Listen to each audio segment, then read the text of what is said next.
नमस्कार प्रिय मित्रों और मेरे प्रिय विद्यार्थियों। आज हम कक्षा 9वीं हिंदी का सत्र 2022-23 के लिए जो सीबीएसई द्वारा पाठ्यक्रम निर्धारित किया गया है, जो अंक विभाजन किया गया है और जो प्रश्न पत्र का प्रारूप है, मतलब प्रश्न पत्र किस प्रकार से आपको बनाना है या किस प्रकार से आएगा, इसका अध्ययन करने वाले हैं। अभी हम कक्षा 10वीं और कक्षा 12वीं हिंदी कोर के पाठ्यक्रम के ऊपर चर्चा कर चुके हैं। तो आज हम चर्चा करते हैं कक्षा 9वीं हिंदी कोड संख्या है 002। 2022-2023 के लिए क्या सिलेबस रहेगा, साथ में एग्ज़ाम का पैटर्न कैसा रहेगा और अंकों का विभाजन किस प्रकार से होगा। तो ये देखिए, आज हम चर्चा करने वाले हैं कोड संख्या 002 सत्र 2022 और 23 के लिए। प्रिय विद्यार्थियों, प्रिय मित्रों, यहाँ भी प्रश्न पत्र को दो खंडों में विभाजित किया जाएगा, खंड आ और खंड बा। जैसा कि हमने पहले भी देखा है, ठीक उसी प्रकार से यहाँ पर भी दो खंडों में ही विभाजित होगा। फिर यहाँ पर ये आप देखिए, यहाँ खंड आ में 49 वस्तुपरक मतलब बहुविकल्पी प्रश्न पूछे जाएंगे और आपको किन्हीं 40 प्रश्नों के उत्तर देने होंगे। मतलब 49 प्रश्न पूछे जाएंगे, आपको 40 प्रश्नों के उत्तर देने हैं। 9 प्रश्न आपके पास विकल्प के रूप में मौजूद होंगे। यदि आपको बनते हैं तो आप कीजिए, नहीं बनते हैं तो बिल्कुल मत कीजिए। अगला खंड जो बा होगा वह क्या होगा, पूरा खंड बा वर्णनात्मक प्रश्न पूछे जाएंगे। खंड बा में आपसे क्या पूछे जाएंगे, वर्णनात्मक प्रश्न पूछे जाएंगे और इन प्रश्नों में आपको उचित आंतरिक विकल्प भी दिए जाएंगे। मतलब जहाँ जहाँ संभव होगा वहाँ वहाँ आपको अथवा के रूप में प्रश्न दिए जाएंगे। अथवा के रूप में आपके पास प्रश्न मौजूद होंगे। कितने नंबर का पेपर होगा, तो ये 80 नंबर का पेपर होगा और 20 नंबर आपको आंतरिक परीक्षा के रूप में प्राप्त होंगे। और समय कितना मिलेगा, आपको समय मिलने वाला है पूरे 3 घंटे का।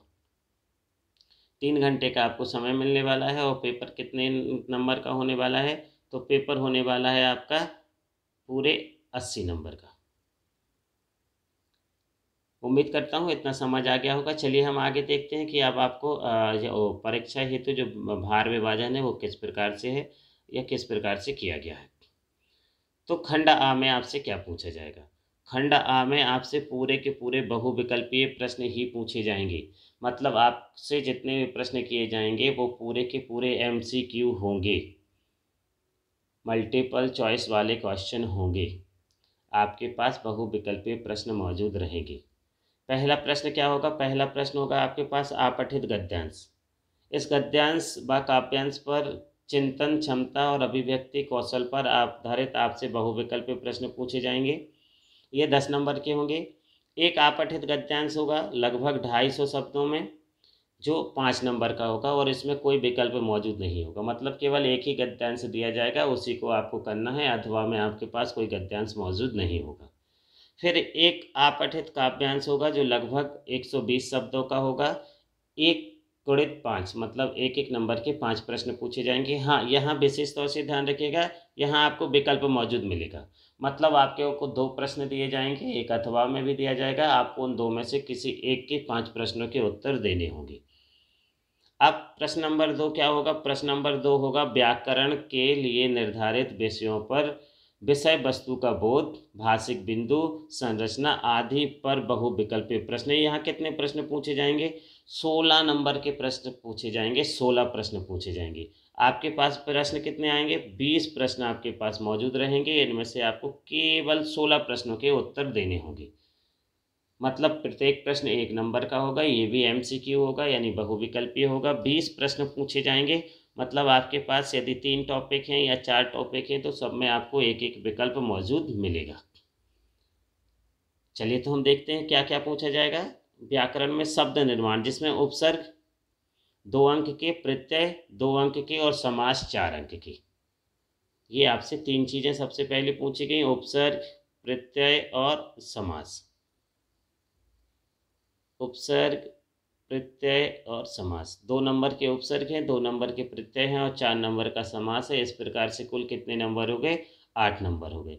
उपसर्ग और प्रत्यय में कितने क्वेश्चन किए जाएंगे आपसे, 4 प्रश्नों के उत्तर देने हैं। यहाँ आपसे 5 प्रश्न पूछे जाएंगे। इनमें से आपको किन्हीं 4 प्रश्नों के उत्तर देने होंगे। समास में भी आपसे 5 प्रश्न पूछे जाएंगे और आपको किन्हीं 4 प्रश्नों के उत्तर देने होंगे। तो 4 और 4 8 नंबर के आपके ये प्रश्न हो गए। अब इसके बाद क्या रहेगा, इसके बाद रहेगा अर्थ की दृष्टि से वाक्य के भेद। ये अर्थ की दृष्टि से जो वाक्य के भेद हैं ये कितने होंगे, ये 4 नंबर के आएंगे। लेकिन कितने प्रश्न किए जाएंगे आपसे, 5 प्रश्न किए जाएंगे। इनमें से आपको किन्हीं 4 प्रश्नों के उत्तर देने हैं। अब अलंकार, ये भी 4 नंबर के पूछे जाएंगे, जिसमें शब्द अलंकार में इस बार आपके पाठ्यक्रम में से श्लेष अलंकार को अलग कर दिया गया है। प्रिय विद्यार्थियों, बहुत अच्छे से ध्यान दीजिएगा, विशेष रूप से ध्यान दीजिएगा। श्लेष अलंकार यहाँ से अलग कर दिया गया है। श्लेष अलंकार आपके पाठ्यक्रम में नहीं रहेगा। क्या क्या रहेगा, अनुप्रास अलंकार रहेगा और यमक अलंकार रहेगा। जो श्लेष अलंकार है ये कहाँ पहुँच गया है, ये पहुँच गया है कक्षा 10वीं में। अब अर्थालंकार में आपसे क्या क्या पूछा जाएगा, यहाँ केवल आपसे 2 ही पूछे जाएंगे, एक उपमा अलंकार और एक रूपक अलंकार। बाकी आपका जो मानवीकरण, अतिशयोक्ति और उत्प्रेक्षा ये कक्षा 10वीं में पहुँच गए हैं। तो यहाँ आपसे केवल 4 प्रकार के अलंकार पूछे जाएंगे, अनुप्रास और यमक, और अर्थालंकार में उपमा अलंकार और रूपक अलंकार। इस प्रकार से आपसे 5 प्रश्न पूछे जाएंगे, जिनमें से किन्हीं 4 प्रश्नों के आपको उत्तर देने होंगे। तो ये 4 नंबर का आपका अलंकार हो गया। 8 नंबर में आपके 2 नंबर में उपसर्ग, 2 में प्रत्यय, 4 में समास, तो हो गए 8 नंबर। अर्थ की दृष्टि से वाक्य के भी 4 नंबर के 4 प्रश्न पूछे जाएंगे और अलंकार 4 नंबर के 4 प्रश्न पूछे जाएंगे। इस प्रकार से आपके 16 प्रश्न, 16 नंबर, और 20 प्रश्न में से आपको किन्हीं 16 प्रश्नों के उत्तर देने हैं। अब पाठ्य पुस्तक क्षितिज, इसमें से क्या पूछा जाएगा, तो वो ही जैसा हमने पहले देखा कक्षा 10वीं का, क्षितिज के निर्धारित पाठों में से गद्यांश के आधार पर विषय वस्तु का ज्ञान, बोध, अभिव्यक्ति आदि पर 1 अंकीय 5 बहुविकल्पीय प्रश्न पूछे जाएंगे। 1 अंकीय मतलब 1 अंक के 5 बहुविकल्पीय प्रश्न पूछे जाएंगे, मतलब MCQ प्रश्न पूछे जाएंगे। ये 5 नंबर के होंगे। फिर क्षितिज से निर्धारित गद्य पाठों के आधार पर विद्यार्थियों की उच्च चिंतन क्षमता एवं अभिव्यक्ति का आकलन करने हेतु 1 अंकीय 2 प्रश्न पूछे जाएंगे। ये भी बहुविकल्पीय होंगे, ये 2 नंबर के होंगे। इस प्रकार से ये 7 नंबर का आपसे पूछ लिया जाएगा। ठीक है, इसके बाद हम चलते हैं और आगे काव्यखंड की तरफ कि काव्यखंड में आपसे क्या पूछा जाने वाला है। तो काव्यखंड में आपसे क्या पूछे जाने वाला है, क्षितिज के निर्धारित कविताओं में से काव्यांश के आधार पर 1 अंकीय आपसे ये 5 नंबर के 5 प्रश्न पूछे जाएंगे। फिर क्या पूछा जाएगा, 1 मिनट रुकिएगा प्रिय विद्यार्थी। हाँ, फिर पूछा जाएगा क्षितिज का ही जो आपका काव्यखंड है, इसके 2 प्रश्न 1 अंकीय 2 नंबर के, मतलब ये 5 और 5 10 और 2 और 2 4, मतलब कुल 14 नंबर, 7 नंबर का काव्यखंड और 7 नंबर का गद्यखंड हो गया। अब खंडवा, खंडवा में क्या पूछा जाएगा आपसे, खंडवा में पूछा जाएगा वर्णनात्मक प्रश्न। पाठ्य पुस्तक क्षितिज भाग 1 व पूरक पाठ्य पुस्तक कृतिका भाग 1 से आपसे यहाँ पर क्या पूछे जाने वाले हैं, वर्णनात्मक प्रश्न पूछे जाने वाले हैं। यहाँ आपसे गद्यखंड में क्या पूछा जाएगा, क्षितिज के निर्धारित पाठों में से विषय वस्तु का ज्ञान बोध की अभिव्यक्ति पर आधारित 3 प्रश्न पूछे जाएंगे, जो विकल्प सहित होंगे। इनके उत्तर आपको 25 से 30 शब्दों में देना होगा। यहाँ पर वाले 4 में से आपको किन्हीं 3 प्रश्नों के उत्तर देने हैं, मतलब 4 प्रश्न आपसे किए जाएंगे, उसमें से आपको केवल कितने प्रश्नों के उत्तर देने हैं, 3 प्रश्नों के उत्तर देने हैं। 2 नंबर का 1 प्रश्न होगा, 3 प्रश्न होंगे, मतलब कुल 6 नंबर का होगा। काव्यखंड, अब काव्यखंड में क्या पूछा जाएगा आपसे, काव्यखंड में क्षितिज की निर्धारित कविताओं के आधार पर विद्यार्थियों से काव्यांश परखने हेतु 3 प्रश्न पूछे जाएंगे। ये तीनों प्रश्न कैसे होंगे, ये विकल्प सहित होंगे और 25 से 30 शब्दों में आपको इनके उत्तर देने होंगे। 4 प्रश्न पूछे जाएंगे, उनमें से किन्हीं 3 प्रश्नों के ही आपको ये उत्तर देने हैं। 2 नंबर का 1 प्रश्न होगा और 3 प्रश्न होंगे, तो इस प्रकार से आपके 6 अंक हो गए। पूरक पाठ पुस्तक मतलब कृतिका से क्या पूछा जाने वाला है, कृतिका से निर्धारित जो पाठ हैं उनसे केवल 2 प्रश्न पूछे जाएंगे, जो 4-4 नंबर के होंगे, और इनका उत्तर आपको 50 से 60 शब्दों में देना है। 3 प्रश्न आपसे पूछे जाएंगे, इन 3 प्रश्नों में से आपको किन्हीं केवल 2 प्रश्नों के ही उत्तर देने हैं, जो कि 8 अंक के होंगे। तो ये आपकी पाठ्य पुस्तक का अंक विभाजन हो गया। अब हम आते हैं लेखन की तरफ। जो रचनात्मक लेखन होता है, जिसमें पत्र भी होगा, जिसमें संदेश लेखन भी होगा, जिसमें संवाद लेखन भी होगा, जिसमें आपको सूचना लेखन भी होगा, जिसमें आपकी लघु कथा भी होगी। चलिए हम देखते हैं सबसे पहले क्या पूछा जा रहा है। विभिन्न विषयों के संदर्भ में विद्यार्थियों से क्या पूछा जाने वाला है। ये देखिए प्रिय विद्यार्थियों, एक मिनट रुकिए। हाँ, ये देखिए,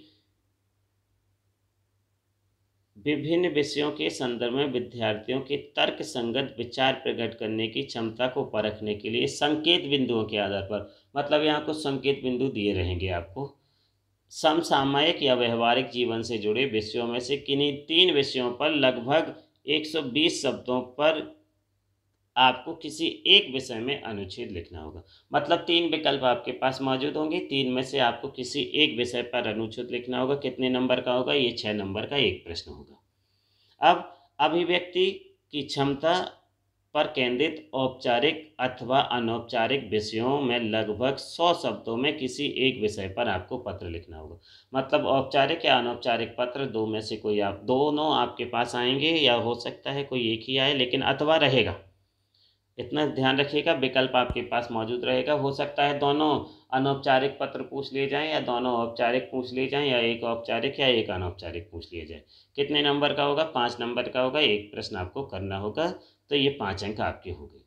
फिर अगला प्रश्न क्या होगा? प्रश्न क्रमांक 3 क्या होगा, जरा हम देख लेते हैं। प्रश्न क्रमांक 2 के गाँव में क्या पूछा गया है। गा में आपसे पूछा गया है, दिए गए विषय, शीर्षक आदि के आधार पर रचनात्मक सोच के साथ लगभग 100 शब्दों में आपको क्या करना है? एक लघु कथा लिखनी है। क्या करना है आप लोगों को? आप लोगों को लघु कथा लेखन आएगा 5 नंबर का। अथवा विविध विषयों पर आधारित लगभग 100 शब्दों में आपको औपचारिक ईमेल लेखन करना है। औपचारिक ईमेल लेखन इसी वर्ष आप लोगों के पाठ्यक्रम में जोड़ा गया है। अगला प्रश्न क्या है? दी गई परिस्थितियों के आधार पर लगभग 80 शब्दों में आपको एक संवाद लेखन करना है, जो 4 नंबर का होगा। अथवा व्यवहारिक जीवन से संबंधित विषयों पर आधारित लगभग 80 शब्दों में आपको क्या करना है? सूचना लेखन लिखना है। तो आपको या तो संवाद लेखन लिखना है या सूचना लेखन लिखना है। उससे पहले आपको क्या करना है? या तो लघु कथा लिखनी है या औपचारिक ईमेल लेखन लिखना है। ये सूचना लेखन भी इसी वर्ष आप लोगों के पाठ्यक्रम में जोड़ा गया है। इस बात को आप ध्यान रखिएगा और इसकी तैयारी कर लीजिएगा। इस प्रकार से आपके कुल कितने नंबर हो गए? ये कुल आपका 80 नंबर का प्रश्न पत्र हो गया। 80 नंबर का प्रश्न पत्र हो गया। अब हम क्या करने वाले हैं? बाकी 20 अंक कहाँ जाएंगे? तो ये देखिए प्रिय विद्यार्थियों, 20 अंक कहाँ जाने वाले हैं। 20 अंक आंतरिक मूल्यांकन के होंगे, जिसमें सामयिक आकलन, बहुविध आकलन, पोर्टफोलियो और श्रवण वाचन, इन सब पर आपको क्या कर दिया गया है? आपको समान रूप से अंक बांट दिए गए हैं कि ये 5-5 अंक के आपसे 4 टॉपिक पर आपको विद्यालय द्वारा आपसे 4 गतिविधियां क्रियान्वित की जाएंगी, और इसके बाद आपको इसी आधार पर अंक दिया जाएगा। अब प्रिय विद्यार्थियों ध्यान रखिए, इस सत्र में आपके पाठ्यक्रम से कुछ पाठों को अलग कर दिया गया है। काव्यखंड से केदारनाथ अग्रवाल चंद्रगहना से लौटती बेर, ये पूरा पाठ अलग कर दिया गया है। और चंद्रकांते देवताले की यमराज की दिशा, ये पूरा का पूरा अलग कर दिया गया है। बाकी पूरा पाठ्यक्रम आपके पास यथावत रहेगा। जो पुराना था उसमें से और कुछ अलग नहीं किया गया है। मतलब मेघाय, ग्रामश्री, ये सारी की सारी कविताएं यथावत आपके पाठ्यक्रम में जोड़ दी गई हैं और वो यथावत मौजूद रहेंगी। अगला गद्य खंड में से चपला देवी यानी नाना साहब की पुत्री देवी मैना को भस्म कर दिया गया। और हजारी प्रसाद द्विवेदी का एक पाठ है, एक कुत्ता और एक मैना, ये दोनों पाठ पूर्ण रूप से अलग कर दिए गए हैं। कीर्तिका में क्या अलग कर दिया गया है? कीर्तिका में अलग किया गया है विद्यासागर नौटियाल का माटी वाली, ये पूरा पाठ अलग कर दिया गया है। और शमशेर सिंह बहादुर का इस किस तरह आखिरकार में हिंदी में आया, ये पूरा पाठ अलग कर दिया गया है। कीर्तिका में आपके पास क्या मौजूद रहेगा? कीर्तिका में अब आपके पास मौजूद रहेगा इस जल प्रलय में, मेरे संग की औरतें और रीढ़ की हड्डी। ये 3 पाठों का आपको अध्ययन करना है और इन 3 पाठों के को ही आपके पाठ्यक्रम में जोड़ा गया है। मैं उम्मीद कर सकता हूँ कि ये वीडियो आप लोगों के लिए अवश्य मददगार साबित होगा। प्रिय मित्रों, प्रिय विद्यार्थियों, यदि आपको ये चैनल किसी भी प्रकार से लाभ दे रहा है तो मेरे इस वीडियो को अधिक से अधिक शेयर कीजिए, लाइक कीजिए, इस पर अपने कमेंट दीजिए और यदि आपने इस चैनल को सब्सक्राइब नहीं किया है तो प्लीज़ इसको सब्सक्राइब कीजिए और अपने दोस्तों को भी इसे सब्सक्राइब करने के लिए कहिए। धन्यवाद।